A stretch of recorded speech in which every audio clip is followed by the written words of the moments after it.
4 o'clock on Friday, folks, downtown Honolulu. Ted Ralston, your host on Where the Road Leads, our weekly show on Think Tech Hawaii, where we talk about the intersection between technology and the quality of life and how all these can work together to improve our situation here in Hawaii, and how we can take what we do in Hawaii and export it elsewhere. And those who are faithful participants on our show know that we've talked about UAVs or drones or remotely piloted aircraft and that category of emerging technology many times on this show. In fact, that's how this show began, through the interest that Jay Fidel has in that. Jay, by the way, has something to do with the station here, I think you all know. Anyway, we have, last week we had Chuck Devaney on. Chuck's was an example of a person involved in the manufacturing and the sales of drones. But this week we have on long promised Tim Lerma, Mr. Tim Lerma, out of Lebanui in Hilo. And Tim has the honor, and his company has the honor, of being the very first FAA certified commercial drone operator in the state of Hawaii. In fact, one of the first in the batch of the first in the United States, let alone Hawaii.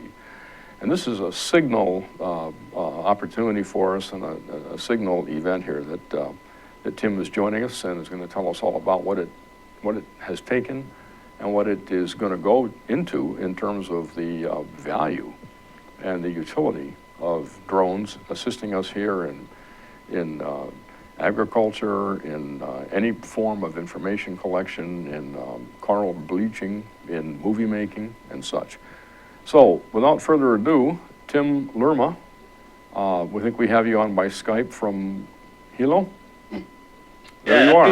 Okay, I got you in your office behind you there. That's great. Thanks for joining the show today, Tim. Oh, thank you for having me. And I just want to make check with the boys in the Radio Shack. Are we all good to go on the audio? We are. Okay, good. That's a really good sign.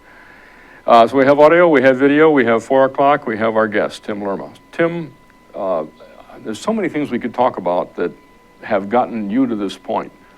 And you've obviously navigated this very complicated, evolving situation of getting legal with drones, which a lot of people have talked about, a lot of people have aggravated about, but you did it. You got through it, you're there, you're operating today, you can take contracts. In fact, we should let people know how to get a hold of you should they have some work that drones are suitable for performing.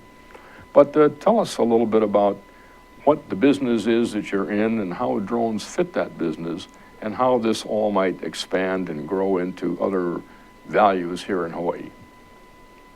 Yeah, Ted, about who we are, we're, the being the first in Hawaii was something that just kind of happened. We're a group of helicopter pilots. We perform various functions, mainly in the production world, but a few of us, myself included, have flown other aspects of aviation, from search and rescue, medical transport, and it wasn't until we started doing car chases that we found that the unmanned aerial platform was a much better platform than a full-scale helicopter. Cut our costs, it minimized the damage to the cars. We can get in closer, we can operate tighter tolerances. So we'd all been RC pilots for years, and one day I called my business partner, David Child, with another crazy idea. And you had David on a couple weeks back, and he's always been supportive of my ideas. And we just got the ball rolling, and several months later, here we are. Almost a year later, here we are. So you're coming at this from a movie production perspective, video production perspective, and the action scenes in car chases. And you've seen a benefit to the production cost and production safety aspects, and perhaps a better quality product at the same time. Beyond car chasing, Tim, where do you see this going here in Hawaii in terms of the type of imagery that would be useful to people, and not just imagery, but other information as well, such as the agricultural measurements of vegetation stress, weather aspects, beach erosion, coral bleaching? How do you see that all coming together? Yeah, you mentioned coral bleaching. I mean, we have a project coming up soon on that. For me, and when we first talked before, my statement to a lot of people, I'm just a pilot. And ever since we had this exemption, several different individuals from various sectors have approached me about agriculture. Can you carry this camera? GIS mapping. Can you carry this laser device? Search and rescue. Can you deploy this? Can your cameras operate here? So to be honest, the applications are infinite. We found that if you can put a camera, if you can attach something to the aircraft, it can accomplish anything. So the biggest obstacle we have is just finding the aircraft to do it. And so far, we've been very successful in the endeavors that we've taken on. And for example, coral bleaching, we have these infrared cameras now that can analyze the water, and we can do multiple activities in one shoot. So we have a director who wants to go take pretty pictures of the coral, we can do that. We have a biologist who wants to get an infrared signature of the coral, we can do that. So as far as we know, we haven't approached a project that we couldn't pull off. How do you take this capability you've got and the ability to manipulate it and move it forward? How do you get that put out in front of the potential users who might have ideas that you haven't thought of? How do you connect with them? What's your means of advertising or communicating that capability out to the folks who might want to use you? We've been very lucky. Our website's still in its baby development stages, so our website has pulled in some work for us. But we've been very lucky through the word of mouth channels. The government agencies, Hawaii Film Office, for example. Think Tech Hawaii. Yeah, this show now. So we've been very lucky that we've been approached just by word of mouth. Farmer will see us mapping this farm, Farm A, and Farmer B will give us a call, Farmer C will give us a call. We went out and did a shoot 2 weeks ago at the Hawaii State Canoe Race. A lot of interest in the canoe, a lot of interest in our operation. You know, no one had ever seen a drone in operation or unmanned aircraft in operation. So, you know, the gears are turning in people's minds. You know, you can shoot my child's birthday party, graduations. We get approached for the fair. And for us, it's the production side, it's the commercial applications. But we're finding also through education, educating the community is another way to get our name out there. You know, teach people what these aircraft can do, and the word will spread. Cool.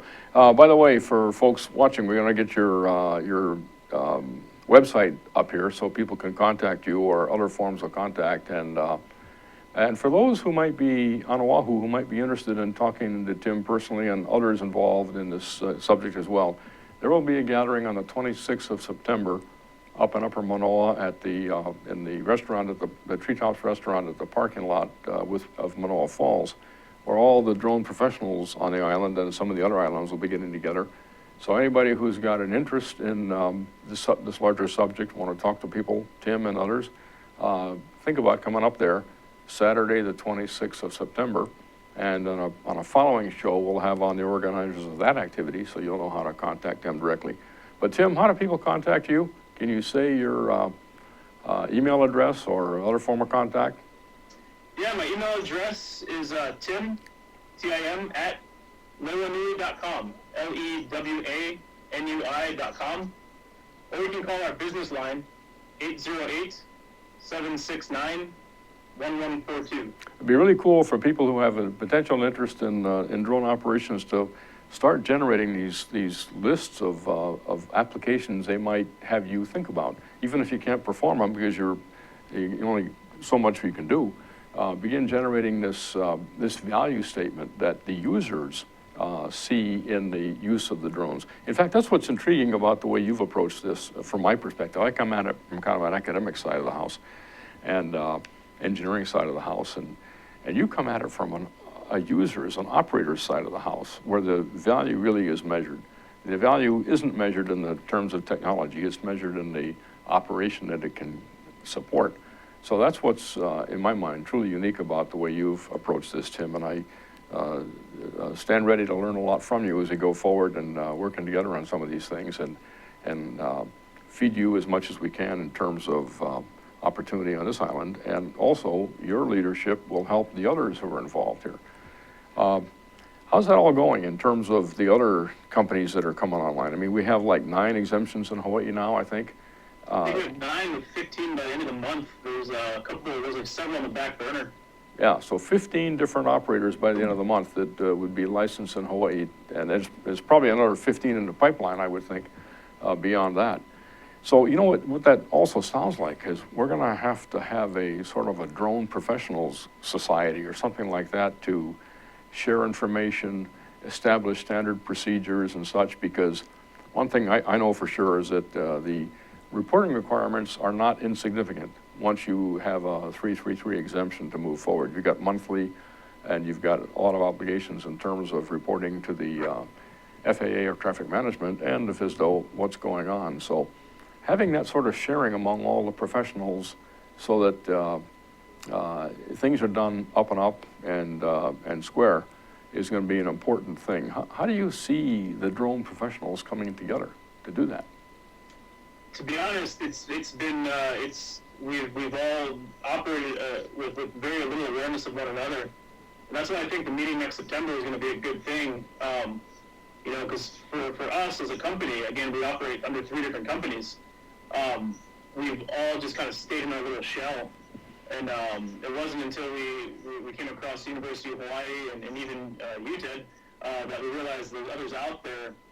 And one thing that we're looking forward to at this meeting is, one, addressing these issues, you know, how we can and work together and do all this, as well as the different aspects each person can bring to the table.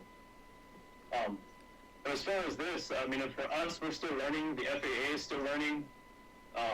And that's one of the biggest benefits of this whole thing, is that we're going to be a part of something on the front lines and help getting us to go forward.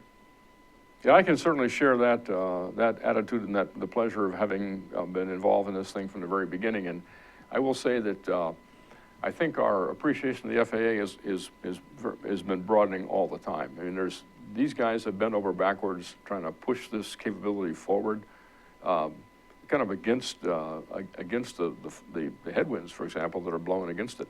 And certainly from all ranks within the FAA, all dimensions, from the executives at the top and the folks doing the operations in the field and the deployed frontline people, there's been an incredible interest and positive support.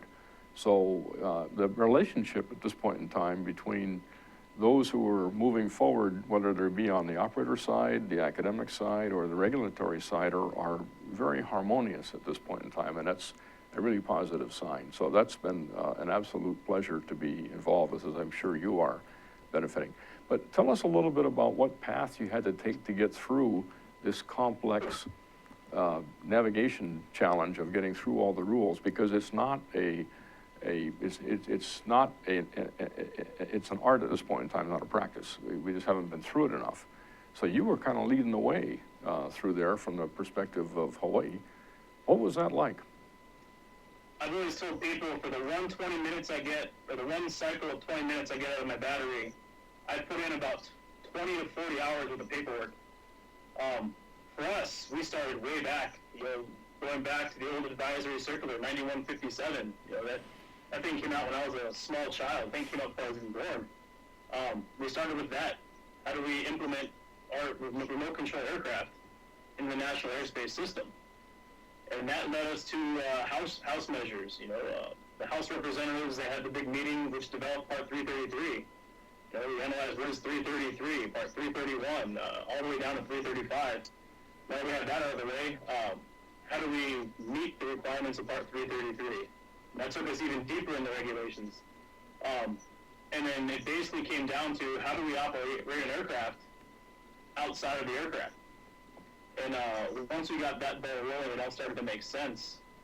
But I think for us, it was easier than the average hobbyist or you know, would-be commercial operator, simply because we have over a decade's experience dealing with the FAA and the aviation community. So again, once it all started to kind of snowball, it all made more sense. And we've accumulated a deeper understanding of the internal workings of just everything, and it's made us more knowledgeable, not as operators of unmanned aircraft, but as operators of real aircraft as well. That's a fantastic testimony to having a aviation background to move into this dimension, as opposed to coming at it from a video game or a technology evolution perspective where you might not have that aviation knowledge.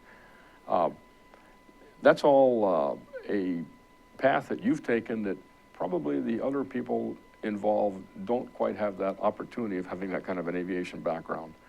And again, that makes me think that just kind of thinking out loud here, but the various rituals and protocols and such that exist in operating airplanes really need to bring that forward, translate it over to a UAV form that everybody can participate and can use. And I think the place to start that is on the 26th of September when we're all together. I agree. And even right now, we're still trying to think of a way to assist with the endeavors of the FAA's endeavors in implementing a program to create commercial operators. To give them the complex knowledge possessed by an actual airman, to give them a better understanding of how their aircraft are integrated into, I don't want to say our world like it's a selfish act, but into the world of commercial flight. Let's pick that up, and let's take a break here, but pick that up at the end, because Part 107 is coming around, and Part 107 has a requirement in it for aeronautical knowledge and a test and evaluation of that. Let's think how, again, on the 26th, we might even make that an outcome of the 26th meeting, is the beginnings of what a common educational program would be that addresses that need. When we come back in about a minute. Aloha, I'm Keli'i Akina, president of the Grassroot Institute and host on Ehana Kako, a weekly program on the Think Tech Hawaii broadcast network. Ehana Kako means... Aloha, I'm Keli'i Akina, president of the Grassroot Institute and host on Ehana Kako, a weekly program on the Think Tech Hawaii broadcast network. Ehana Kako means let's work together. Think of the sad alternative, let's not work together. Here in Hawaii, with all of our diversity and the richness of the people, it's important for us to come together around issues on the basis of what's right and what's good and what's going to serve the common good. And that's what we try to do at Ehana Kako. Every week we interview movers and shakers, people in government, business, and other sectors of society to talk about how to create together a better government, economy, a better world here in Hawaii that can bless the rest of the world. I thank you for your attention to Think Tech Hawaii, and we look forward to seeing you every Monday, 2 to 3 p.m. on the Think Tech Hawaii Broadcast Network. We're Ehana Kako, and we wish you well. Aloha. We're back live, folks. Ted Ralston here in downtown Honolulu. Tim Lerma on by Skype in Hilo. And we're talking once again about a favorite subject on this show, which is drones and their application and how the certification of drones is made possible. We're in the middle of some interesting live discussions here about how a drone program actually is created, and about the things that we haven't even discovered yet about how drone program operation will occur in terms of reporting, in terms of standard procedures and this sort of thing. So we're talking with Tim Lerma, who happens to be Hawaii's first, his company happens to be Hawaii's first certified commercial drone operation, cutting the way for a lot of us, but that we can capitalize on what Tim's company's been able to do and bring this information to the use of the rest of the drone community that's emerging. We're just talking about that before the break, and we thought we'd pick it up afterwards here a little bit, talking about how standardization, reporting, training programs, and the sort of the aviation legacy picture can be brought forward to the drone community, which by and large probably doesn't have the aviation legacy that Tim has the great benefit of having. So Tim, thinking again about that, thinking about this meeting on the 26th, we could come in with some kind of an outline, right? And then just get almost like crowdsource the approach here. Well, I agree. And you know, the FAA requires that all operators be a pilot at some degree, and this kind of ties into everything. And the argument, what I was trying to say for many people, it's not that you're a pilot. You possess a common knowledge base with your fellow airmen. And I think that's what the meeting on the 26th could really highlight. We all have different goals, we all have different skill set, different interests, but we all share a common theme. And with the integration of the safe integration of unmanned aircraft, I think that's what we need to capitalize on. Not so much our common interests, but the common interests that we need to share with fellow airmen. Whether you fly a blimp, helicopter, airplane, unmanned aircraft. There needs to be a core set of knowledge so we can all work together safely, and that's what it comes down to. You know, when Federal Aviation Regulation 107 goes into the law books, perhaps as early as 2016, perhaps as late as 2018, there is a requirement in there for a basic aeronautical knowledge that drone operators will have to have. There's kind of an outline in the 107 as to the categories of knowledge. Maybe we could start with that and think how that applies here in the local situation in Hawaii as a thinking point to bring together the ideas and the filling that goes in to make that 107 requirement fulfillable from an educational perspective. And then maybe even think of a syllabus for a program that would get us to that point. What do you think? I agree, and I've always argued, you know, and it's tough for us because we come from the commercial pilot aspect. So I don't want to sound like we're immune to the regulations. But the biggest concern that pilots have is we've operated in this bubble. You know, we've been in contact with air traffic control. We're fully aware of our surroundings. You know, and the biggest concern for a pilot is an unmanned aircraft that doesn't know that we're there, or vice versa. We don't know that they're there. And it's going to come down to providing that perspective to that operator, so they know that this is this type of airspace. I can expect this aircraft to come from here. If I read this chart, this aircraft should be coming from here. And just providing that, again, that baseline knowledge, I think that's the most crucial aspect of it. And I think that's what the FAA is really trying to get across, is that all airmen have to possess a core knowledge before they can start letting anyone fly in the airspace. That's great. And so that framework of operational thinking, we got some other people coming on the 26th who can think that way as well. And we could really produce something quite useful out of this meeting, as opposed to just having everybody get together for the first time. This is, I think this is the most in-depth conversation I've had on the 26th meeting, and the opportunities that it has that come from basically your experience. This is something I hadn't thought of, and I appreciate that. Now, there's some other things that are interesting as well. There's a lot of research being proposed and being conducted that is dealing with that very issue of the fact you don't have a pilot on board anymore. And for those who are watching, FAA has two basic requirements. You have to have an airworthiness certificate for any aircraft that's in the airspace, and you have to have a pilot on board. In the case of drones, you don't have a pilot on board, so we have an authorization that allows you to operate without a pilot, but all the features and functions that the pilot would perform in terms of managing the flight are now done on the ground. What that does is adds an entire dimension here of a ground station and a communications framework from the ground station to the drone, and from the ground station over to air traffic management. So, Tim, how do you think about that in terms of the complexity of that we've added to it by having a ground station and the comms that are required, especially as we start moving into the dream of all of us here, getting into beyond line of sight? It's an interesting concept, and the way we've tackled it is we treat an unmanned aircraft as if it were a 747. So obviously we can't physically put ourselves in the aircraft, but you know, each operation we have, we make it where the pilot, their sole purpose is flying that aircraft. We have several observers located out there, so when the pilot's in their mode, they're watching the aircraft, and it's almost as if they're in the aircraft. It's going to be a unique situation, especially with beyond line of sight. Again, going back to the pilot scenario, for many of us, we have countless hours of experience flying an aircraft solely on reference to the instruments provided. So simulator time, flying the aircraft without any reference. For a trained pilot, that's just secondary. And it's going to be unique to see this integrate into the world. So my feelings are video gamers, tech-savvy people would grasp the concept rather quickly. But training someone now to fly an aircraft over people in airspace without any kind of reference, I think is going to be a major obstacle. But again, that comes back to the training. With proper training, I believe it can be done. You know, we should do, what I really enjoying in this conversation is that the extreme operational orientation that you bring to the party, which is so missing in most of the discussions we have with the technical people and such.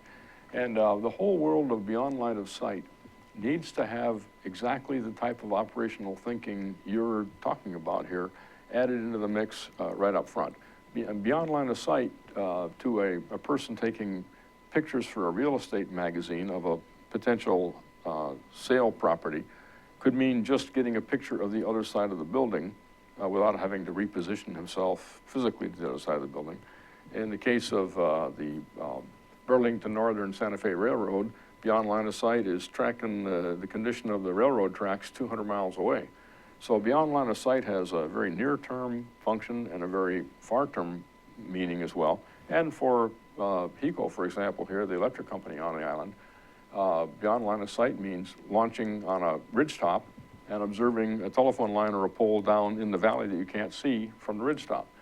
So there's so many aspects of the operation that are controlled by the topography or controlled by the nature of the target sets, that how you would approach those as a live pilot flying a manned aircraft is a very important part of the conversation, so that the technical people thinking about the sense and avoid and detect and avoid and the means by which all that is compressed into sort of a computational intelligence on board the aircraft to make decisions locally needs to be thought of from the operational perspective you bring in. So I can see this meeting on the 26th turning into 2 days if we add a whole subject area of beyond line of sight and how the current legacy and pilot thinking in beyond line of sight can be translated into this world of unmanned air vehicles.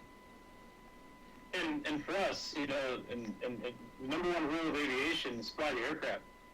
You know, and we found that from sort of reading we've done and some of the operations we've conducted, is that's just what it comes down to. Situational awareness, and all we're really in control of is the aircraft. You know, and that's why we deploy so many people in our operation, because the purpose of the operator is just to simply fly the aircraft. We have others that can provide the situational awareness, but with beyond line of sight, that's the whole instrument rating capability is to fly the aircraft and limited visibility. So from a pilot perspective, I think we're seeing it from two different sides. You know, we don't want to say it's being overthought, but the beyond line of sight is just getting the aircraft to point B without being able to see. So the FAA's take on it is being actually able to physically see the aircraft. But for us, it's just being able to see outside. So again, it's just something we're used to in that instrument world. So this is, and this goes back also to the comment you made earlier, which I wanted to react to, and that is that the discipline or the CRM that you've created in your operation has very distinct and clear responsibilities for the operator and for the communications person, and then the people managing the payload and setting the shot and this sort of thing are totally different people, so that the operator doesn't get tangled up in dealing with the comms and in dealing with the scene setting. That's taken care of by other people. So you do have more than just the operator involved here. You've got a trained team of people who work together, know each other, trust each other, and have formed a active team that probably has minimum communication. What's it actually, did I capture what it's like to operate? That's how it is. So I can use the Hawaii canoe race, for example. I was the operator of the aircraft. I did have a dedicated camera operator. But, you know, as the pilot in command, I'm still the ultimate authority. On my comms, I have one head communications person who deals directly with me. And then for me, I deal to her. In that case, it was her. It was our licensed pilot radio operator. And then she delegates all the communications out to other people. So we meet the requirement of having more than one observer. I can maintain line of sight with minimal distraction. And then my camera operator, his focus can be just focusing on the camera. So all of the checks are met, but instead of having one person to do, to watch the aircraft, we deploy multiple ones. And at any given point in time, our operation works. Anyone can stop the operation, but only the pilot can start it. So for me as the pilot, I communicate with just one person. If you could capture that, if that's something that's not proprietary to your operation, and that's something you could share with the group on the 26th, I think that would go a long way in terms of getting people to start seeing some standards and some policies here. We got to take a break here for a minute, but when we come back, I'd like to talk about one thing actually two. The canoe race, I have an idea for you I wanted to throw your way, but the other one is the station here, Think Tech Hawaii, Jay Fidel, has had an interest in getting drone capability for the station for the times of disaster management or preparation or readiness and this sort of thing. And we had Chuck Devaney on last week talking about what it would take to get some equipment in place. I'd like to talk to you about what would it take to get this station up to speed in terms of a drone operator in support of public times of distress. But when we come back in 1 minute. Aloha, welcome to Think Tech Hawaii. My name is Josh Green. I'm the host of a program called Healthcare in Hawaii. I'm a physician. I work in the emergency department on the Big Island. I also serve in the state senate, which, please don't hold that against me, doesn't detract from my television program. We speak about all the big healthcare issues in the state. We get together on Tuesdays from 2 o'clock till 3 o'clock in the afternoon, and we try to talk about the most important issues in healthcare. This is a terrific venue for people to learn about healthcare. There are many programs on this station. We broadcast it later, not just on the internet, but also on OC16. Thanks for joining us. Please be informed healthcare consumers. Welcome again, folks, to the last segment of our show, Where the Road Leads. We didn't tell you what the episode's called, but it's Where the Road Leads to a UAV or a drone near you. Or you could say it this way, the road and path you take will be illuminated and probably mapped out by a drone. We have Tim Lerma of Levanui in Hilo on as our guest today by Skype. And if the gods of Skype are still with us, we'll have Tim back on. And we've been talking with Tim because of the unique position he's in of having led the way for the operators of drones in the state of Hawaii into the formally licensed world of commercial drone operations. And a great credit is due to him and his people, and particularly for the way they've brought this in. They've opened the door to the drones through the experience base of legacy operations and manned aircraft. Quite a very unique approach here. But Tim, I wanted to toss one little item your way. You mentioned the canoe race, which is, of course, where Margie and I spent some time in your operations booth. Just as a matter of business, I think the canoe clubs would very much benefit from an overhead image collection, video as well as stills of practices and such. Turns and regattas, for example, are essential to winning a regatta race. And observing them closely from overhead to observe patterns of behavior and stroke management and such would be very interesting to canoe teams. So I think that a great experience would be, an opportunity would be to bind up with somebody in the canoe business and see if that can be made into a coaching aspect of it. But the other one is to talk about what we mentioned just before the break, and that is how would we take this station, Think Tech Hawaii, which has broadcast facilities and would be very useful to have drone capability as information collection in times of disaster or emergencies or issues that need to be brought forth to the public. How would we, assuming we had bought a Solo or an Iris or something like that, or an Inspire, how would we go forward based on your experience to make this station a functioning element in the drone business? Well, we found there's two ways one could approach that. And that the blanket that we used to operate under, we could have operated under, was FAA article NGO 7210-873, which unfortunately has expired July of last July, or this past July, July 11th. And that basically gave any operator the right to respond to a crisis as long as there was a perceived threat to human life.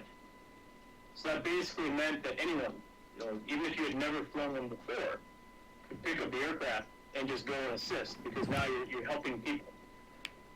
But that has expired? It expired last month on the 11th. Okay. If I can interject your answer to my own question for a minute, there is a very interesting question that has been raised several times in our various meetings and training programs around here, and that's something very close to what you're talking about. That's what I would term it as the crowdsourcing of available public-owned or privately owned drones to support a critical situation, while at the same time eliminating the opportunity for the nuisance factor associated with drones. So, well, maybe pick that up at some other time if we have time here today, but I just wanted to put those two on the table. But back to the main line of how we would get this station converted or made operational in the world of drones for information collection during emergencies. Take us through that thinking a little bit. Yeah, we saw a loophole, which I believe they're going to rewrite. So we'll still have that loophole for disasters, which would allow, again, anytime there's life at risk. Also, there's federally issued TFRs, or state-issued TFRs, temporary flight restrictions. Whoever puts up the flight restriction, at that point owns the airspace. So if you, for example, you have the power to put up a flight restriction due to a fire, all I have to do is come to you and say, hey, can I fly in your aircraft, in your airspace? You know, I have this aircraft, infrared, I can analyze the fire for you. And that would be up to the determination of the person who, at that point, owns the airspace. We work with a lot of news agencies in California. We've done some new stuff in California. And there have been some discussions about different scenarios where one could act on the spot. And these still kind of in the grays. Everything from aircraft tethering has been proposed. Everything from, we're talking about tethering, from emergency COAs or from COAs in place where you can keep the aircraft stationary and just launch it straight up in the air and bring it right back down. So there have been a number of scenarios, but as far as implementing an emergency disaster plan, as far as I know in Washington, it's something they're still trying to work out. And they're also trying to work it out for news as well. CNN is going to be the first to really get the ball rolling for news. So all we have to do is, step one is to get a 333 going for this station. That's Is the that? first thing, yeah. And how would we proceed with that? 333, for us, we provide consulting services on how to write a 333. And what that really entails is just explaining to the FAA how you can operate an unmanned aircraft at the same level of precision and safety as an actual real operating aircraft. And again, that's a service that we provide. We provide consulting on writing 333 exemptions and such. Okay, so we could maybe work with you at the station here? We could talk, yeah. Figure out how to make that go forward? Yeah, we can do that for you. Okay.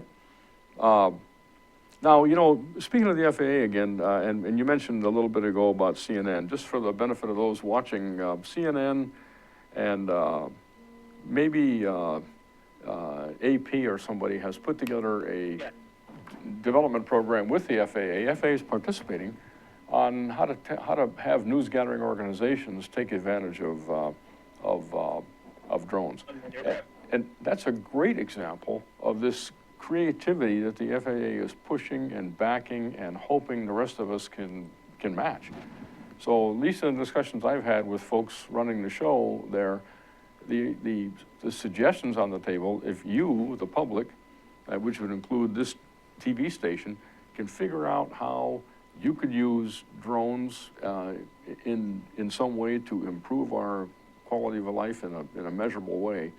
And it isn't just a unique opportunity within one particular niche area, but is a general issue like news gathering. Bring it forward to the FAA in a proposal sense, and there's no end of opportunities for finding a way to make something like that go forth on a test basis.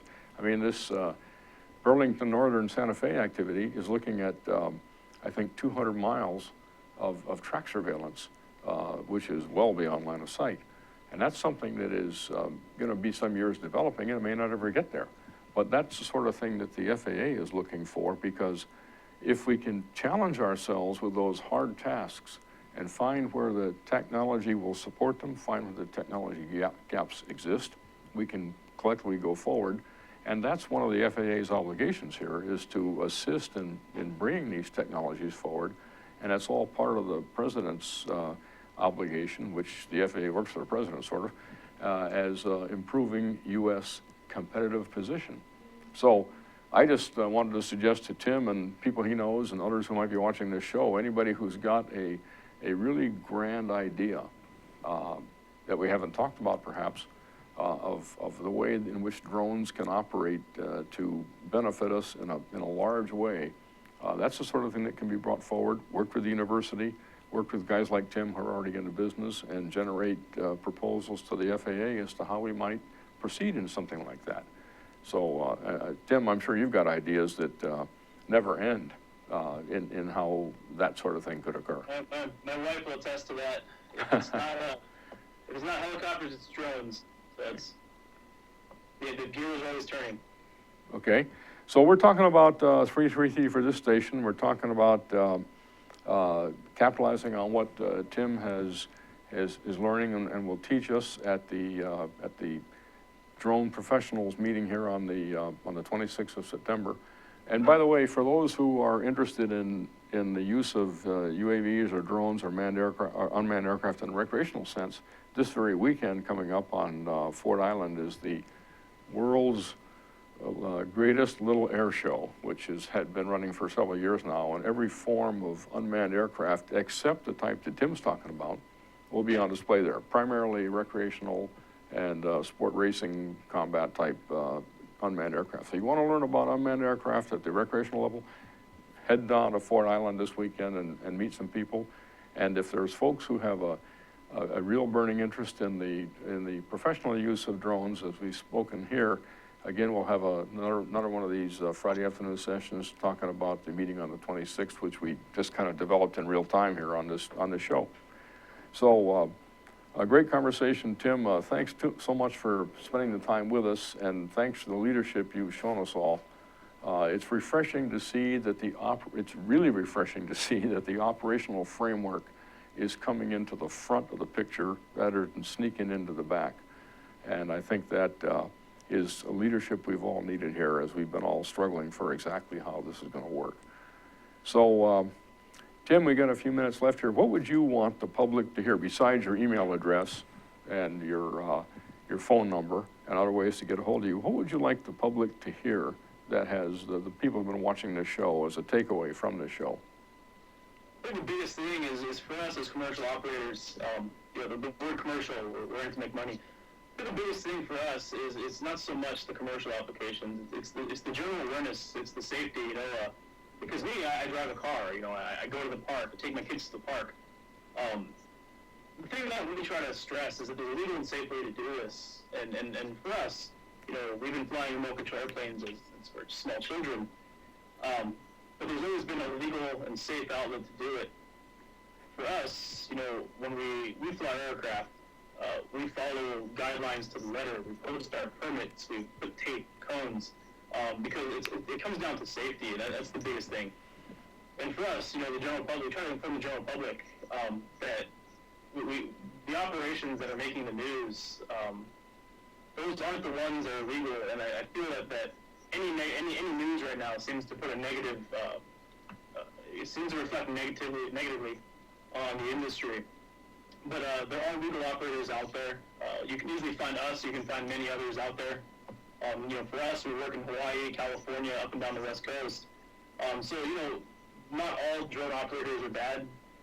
I say that because I'm looking at my computer and I'm finding stories on numerous operators out there. So that's why I make the public aware of that there is a safe and a legal way to do this, and that's what we try to promote, either through our operations or even education. And we're always available if anyone wants to give us a call. We answer questions to the best of our knowledge. We're not afraid to say we don't know, but we're also not afraid to call you back once we do know. So we have your email address up here. How about a phone number? Again, 808-769-1142. Okay, Tim, thanks very much. And I think also you just hit a very important chord here we haven't talked about at all. That's the nuisance drone operation, which we hear a lot about on Honolulu these days, and there'll be a lot of action in the next couple of months on that. So we'll maybe we'll make a show on that subject after we have a chance to talk about it together on the 26th. But for now, I think we're running to the top of the hour, and our time for today is up. Tim Lerma, once again, thanks so much for coming on the show and sharing your incredible insight with us, and the absolute best of luck as you move forward and lead us in this direction that we've all been watching, and finally we see someone who's really pushing forward in a very interesting way. And with that, folks, we'll close the show for the day, and everybody have a nice weekend. Don't forget the air show on Ford Island for people who want to take a look at drones in operation, and those who want to talk about drones in a professional sense, think about coming out to our meeting on the 26th up at the Treetop Restaurant up in Upper Manoa. And at this point in time, this is Ted Ralston. We're signing off Where the Road Leads for this Friday. We'll see you again next Friday.